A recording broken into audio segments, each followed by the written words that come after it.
नमस्कार दोस्तों, स्वागत है आपके अपने चैनल राष्ट्र की बात में। इस प्रकार हर डिबेट में कांग्रेस प्रवक्ता झूठ बोलते हैं, उसी प्रकार इस डिबेट में भी उन्होंने झूठ का पिटारा खोल दिया। सच जब जोर से बोला जाए तो झूठ की दीवारें कांपने लगती है। आज वही हो रहा है। सरकार संसद में हर मुद्दे पर जवाब देने को तैयार है। मणिपुर हो, महंगाई हो, या फिर ऑपरेशन सिंदूर हो, या फिर कोई राष्ट्र सवाल, लेकिन विपक्ष को जवाब नहीं चाहिए, केवल ड्रामा चाहिए। माइक तोड़ना है, पोस्टर लहराने हैं और संसद को अखाड़ा बनाना है। और हद तो तब हो जाती है जब कांग्रेस के प्रवक्ता बार बार इतिहास को तोड़ मरोड़ कर देश को गुमराह करते हैं। कोई कहता है कि संघ ने भारत छोड़ो आंदोलन का विरोध किया था, कि सच ये है कि कांग्रेस के कई नेता खुद उस आंदोलन से पीछे हट गए थे और संघ उस दौर में समाज सेवा कर रहा था। फिर भी झूठ फैलाया जाता है कि गांधी जी की हत्या पर, लेकिन कोर्ट से लेकर सरदार पटेल तक ने साफ कर दिया था कि संघ का इसमें कोई लेना देना नहीं है। और अब नया ढोंग मोहब्बत की दुकान का, ये वही दुकान है जहां से निकलता है टुकड़े टुकड़े गैंग का समर्थन, हिंदू आस्था पर हमला और आतंकियों के लिए सहानुभूति। लेकिन जब देश जग चुका है, अब झूठ, प्रोपेगेंडा और बौखलाहट की राजनीति नहीं चलेगी। आज हम हर उस झूठ का पोस्टमार्टम करेंगे जो तथाकथित सेकुलरिज्म की आड़ में बोला जा रहा है। अगर वीडियो पसंद आए तो लाइक करें, सब्सक्राइब करें और अपने विचार कमेंट में जरूर बताएं। चलिए शुरू करते हैं। 25 घंटे कम वक्त है आपको लगता है? सुनिए ना, अरे सुनिए, बात सुनिए। हमारे विश्व गुरु, महामानव, एंटायर पॉलिटिकल साइंस डिग्री धारी, प्रधान सेवक, premium frequent flyer Narendra Modi ji तो रहेंगे ही नहीं ना। समस्या तो यही है कि कुछ घंटों बाद वो फिर विदेश के दौरे पर जा रहे हैं। तो ये लोकतंत्र के नाम पर क्या मजाक है? आज देश के ही सीडीएस तेरा तो गेम बजाना पड़ेगा। बहुत कुछ बोला, महामानव बोला, फ्रीक्वेंट फ्लायर बोला, आपने बोला कि ये चर्चा से भागना चाहते हैं, डर रहे हैं मोदी जी। ओके, सुधांशु चतुर्वेदी, ये सारे शब्दावली का इस्तेमाल कांग्रेस की प्रवक्ता जी ने किया है, रागिनी नायक जी ने। जवाब आपका क्या है? का जवाब देता हूं। देखिए, संसद का नया सत्र प्रारंभ हुआ है। प्रधानमंत्री श्री नरेंद्र मोदी जी ने बताया है, आज जिस वातावरण में संसद का यह सत्र प्रारंभ हुआ है, भारत की सेना का शौर्य और उसके कारण भारत का स्वाभिमान आसमान पर है और महंगाई जमीन पे है। 2.1% की इस समय महंगाई की दर है। एक दौर में डबल डिजिट होती थी, डुअल डिजिट पे है। 2.5 अंक से ऊपर होती थी महंगाई, आज 2% पे है। भारत का तिरंगा अंतरिक्ष में है। इतने और इसके साथ जी, अंतरिक्ष में भारत का तिरंगा है, मानसून एकदम चंगा है, मगर उसके बाद में ये हंगामा क्यों है? बहाने नए हैं मगर फितरत वही पुरानी है। जो विपक्ष की जो शैली है वही पुरानी है। मैं पहले सतीश जी की बात का जवाब दे देता हूं। सतीश जी ने कहा प्रधानमंत्री जी की बॉडी लैंग्वेज। सतीश जी, आप तो राजनीतिक विश्लेषक हैं, संसद के अंदर बॉडी लैंग्वेज याद है? 2 साल पहले प्रधानमंत्री के गले मिले थे, फिर जाकर अपनी सीट पर बैठ के जो आंखों से बॉडी लैंग्वेज दिखाई थी वो गजब और अद्भुत थी ना। भारत की संसद की मर्यादा के कितने अनुकूल थी वो बॉडी लैंग्वेज। और अभी वक्फ बोर्ड के डिस्कशन के दौरान रात को पैजामा और टी शर्ट पहन के संसद में आना, अद्भुत बॉडी लैंग्वेज थी। वो आपके विश्लेषण को थोड़ी दिखेगा, क्योंकि वो तो सेकुलर चश्मे से आप देख रहे हैं, इसलिए वो आपको बहुत अच्छा लगेगा। अब देखिए, रागिनी जी बोल रही थी, तो मैं भी कहना चाहता हूं, भारत की राजनीति के चिर युवा, चिर व्याकुल, प्रत्येक संसद सत्र के बाद विदेश अनुगामी, विदेश में जो ज्ञान लगाने जाते हैं, ज्ञान सीखने जाते हैं, भारत का अपमान करके आते हैं और उसके बाद एक नहीं दर्जनों बार माफी भी मांग के आते हैं। और इतना ही नहीं, उनको भारत की सरकार पे भरोसा नहीं होता है, बाकी सब तो छोड़िए, अरे उनके अपने सांसद जो विदेश चले जाते हैं उस पर भरोसा नहीं होता। विदेश संबंधी स्थायी समिति का अध्यक्ष उनकी पार्टी का सांसद है। ठीक है, जवाब दे। सुधांशु जी ने सेना के शौर्य की बात की, तो वहीं से शुरू कर देती हूँ कि मोदी जी को बड़ा शौक है कि सेना की वर्दी पहन ले। हर गली, हर मोहल्ले, हर चौराहे में सेना की वर्दी पहनकर, कहीं लड़ने नहीं गए थे सीमा पर, फैंसी ड्रेस कंपटीशन बना के रख दिया है। हर पेट्रोल पंप पर सेना के किसी व्यक्ति की नहीं, खुद की फोटो छापकर अपने आप को चमकाने का काम करते हैं। अब विश्वास और भरोसे पर आ जाती हूं। अरे आप ही के पार्टी के किरण रिजिजू ने कहा, जम्मू कश्मीर के लेफ्टिनेंट गवर्नर ने मनोज सिन्हा ने कहा कि बहुत भारी चूक हुई।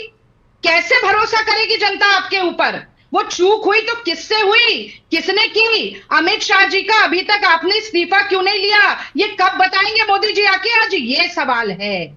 और सबसे बड़ी बात, नरेंद्र मोदी जी आकर मणिपुर पर चर्चा करें, ये करवाने के लिए विपक्ष को नो कॉन्फिडेंस मोशन पास करना पड़ता है, ये जानते हुए कि हमारे पास संख्या नहीं है। क्योंकि ये नियम है कि अगर नो कॉन्फिडेंस मोशन होगा तो प्रधानमंत्री को आकर बोलना पड़ेगा। और क्या बोलते हैं मोदी जी? 2 घंटे के भाषण में 4 मिनट का जिक्र करते हैं, कोई जवाबदेही नहीं देते। इसीलिए आज विपक्ष कह रहा है कि तू इधर उधर की ना बात कर, ये बता कि काफिला क्यों लुटा। ओके, जवाब सुधांशु त्रिवेदी। ओके। देखिए, अभी जो बात रागिनी जी ने कही वहां रिवर्स में शुरू करता हूं। मैं दर्शकों से कहता हूं, जाके देखिए, पिछली सरकार के समय मणिपुर पे अविश्वास प्रस्ताव लाए थे। मणिपुर पे लाए गए अविश्वास प्रस्ताव में इंडी गठबंधन के लोगों ने 5% भी मणिपुर पे नहीं बोला। 5% भी मणिपुर पे नहीं बोला। राहुल गांधी जी के पूरे वक्तव्य में 5 मिनट मणिपुर पे नहीं था। यह होता है राजनीति करना, कि लाए अविश्वास प्रस्ताव मणिपुर के ऊपर और मणिपुर को किनारे करके बाकी सारी राजनीति करना शुरू कर दिया। दूसरी बात मैं इनसे कहना चाहता हूं, इन लोगों के सामने यही तो सबसे बड़ी समस्या है। वो समस्या यह है कि इनको भारत में सुर्खियां नहीं बटोरनी है। आज भारत का दुर्भाग्य है कि भारत के विपक्ष को जितना पाकिस्तानी मीडिया में सुर्खियां मिल रही हैं, ऐसी कभी नहीं मिली थी। पाकिस्तान की सेना अपनी ऑफिशियल प्रेस कॉन्फ्रेंस में भारत के नेताओं, इंडी गठबंधन के नेताओं को कोट कर रही है।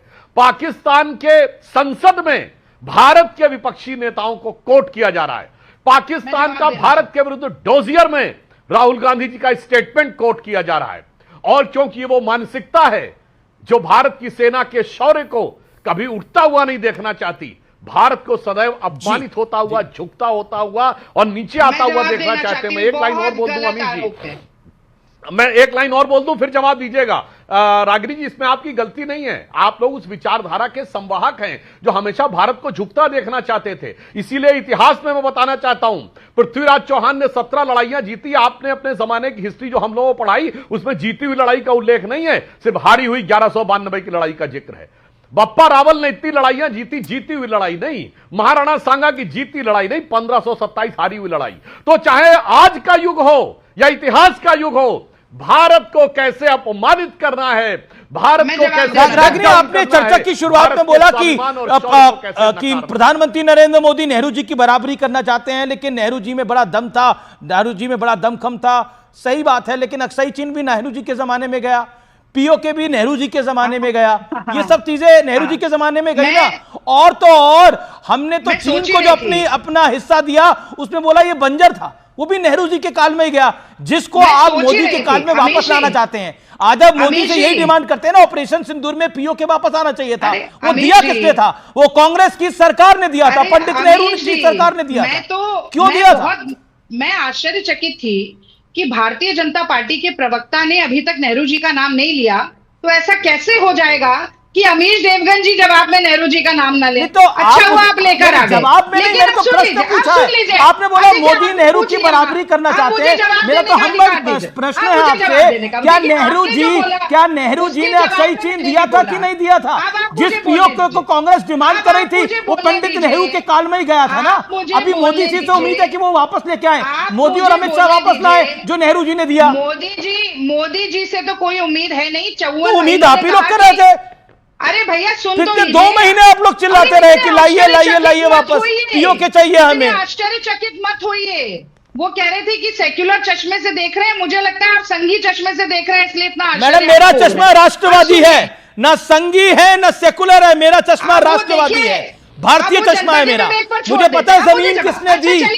कि भाईचारे, सामंजस्य, प्रेम की भाषा जानते ही नहीं है। हम बार बार कहते हैं नफरत का बाजार है इनका, मोहब्बत की दुकान हमारी है। लेकिन नरेंद्र मोदी जी 53 बार गले पड़े शी जिनपिंग के, चीन के राष्ट्रपति के। उसके बाद हमें क्या मिल रहा है? चीन किसके साथ खड़ा हुआ था? पाकिस्तान के साथ खड़ा हुआ था। चीन ने क्या एक बारी भी निंदा की है कहकर कि पाकिस्तान ने हमला करवाया पहलगांव में? नहीं कराई। जब दिला रहे थे कि हम कितने एंटी नेशनल हैं, भाई कमाल हो गया। जिस संघ ने भारत छोड़ो आंदोलन का विरोध किया, जिस संघ ने महात्मा गांधी की हत्या के बाद लड्डू बांटे, संविधान की प्रतियां जलाकर लगातार कहते रहे कि मनुस्मृति को संविधान बनाओ, और आज भी 400 पार के बाद संविधान बदलने का नारा देते थे। पूरे देश में एक ही प्रधानमंत्री थे जिसे निशाने पाकिस्तान के खिताब से नवाजा गया, उनका नाम मोरारजी देसाई था। पूछिए सुधांशु जी। देखिए, अब बहुत स्पष्ट, शायद रागिनी जी को ध्यान ही नहीं अपने नेता के बारे में, या यहां पे बैठे हुए ध्यान नहीं दिया।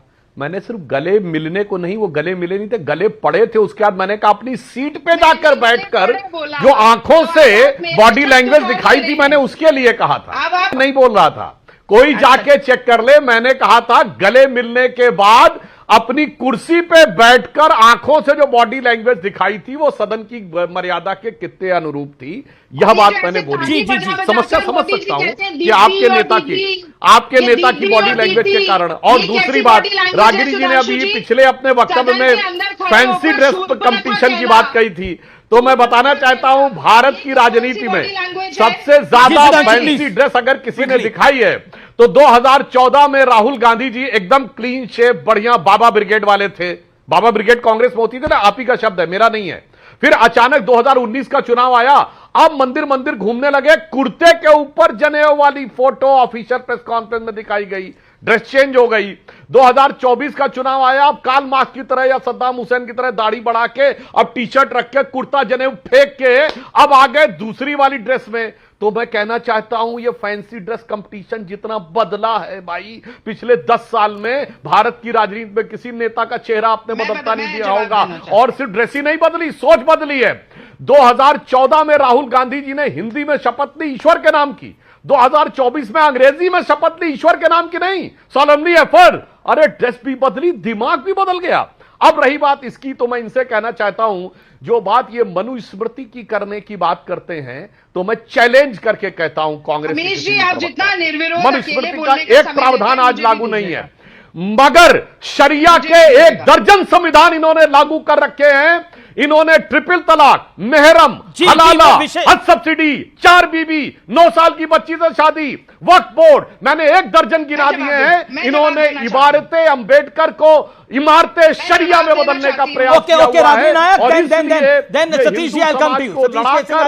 शरिया स्क्रिप्ट बना दिया। ओके। तो दोस्तों, जैसे कि आपने डिबेट में देखा कि रागिनी नायक कांग्रेस प्रवक्ता बोल रही हैं कि नफरत का बाजार बीजेपी का है और मोहब्बत की दुकान हमारी है। ये कांग्रेस का सबसे खोखला, बनावटी और दोहरे चेहरे वाला जुमला है। रागिनी नायक जी कहती हैं कि कांग्रेस मोहब्बत दुकान चलाती है, लेकिन सच्चाई ये है कि उनकी दुकान में मोहब्बत नहीं, हिंदू विरोध, तुष्टीकरण और टुकड़े टुकड़े गैंग की छूट बिकती है। कांग्रेस की मोहब्बत की दुकान में देखो क्या बिकता है, भगवा आतंक का झूठ का परचम, भगवान राम को काल्पनिक बताना, कश्मीरी अलगाववादियों के लिए आंसू बहाना, बाटला हाउस में आतंकियों के लिए आंसू और शहीद पुलिस के लिए चुप्पी, ये सीए विरोध में दंगे, शाहीन बाग का मंच और देश के टुकड़े करने वालों का समर्थन।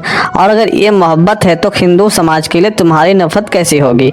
ये वही मोहब्बत की दुकान जहाँ गोधरा में 59 कार सेवकों की जलती ट्रेन पर चुप्पी, कश्मीरी पंडितों के नरसंहार पर एक शब्द नहीं, भगवा देखकर डर लगने लगता है लेकिन जिन्ना के पोस्टर पर मुस्कान आ जाती है, और बीजेपी पर नफरत का इल्ज़ाम लगाते हैं। बीजेपी ने तो राम मंदिर बनाया, 370 हटाया, 3 तलाक को खत्म किया और भारत को विश्व मंच पर खड़ा किया है। ये नफरत नहीं, ये राष्ट्रभक्ति है, और बात तुष्टीकरण करने वाली कांग्रेस को चुभती है। रागिनी जी, आपकी मोहब्बत की दुकान में अगर सिर्फ हिंदू विरोध और तुष्टीकरण ही बिकता है तो उस पर ताला लगना अब तय है, और जनता ने लगाना शुरू भी कर दिया है। तो दोस्तों, वीडियो कैसी लगी कमेंट करके जरूर बताइए, लाइक करें, सब्सक्राइब करें और वीडियो को शेयर करें। जय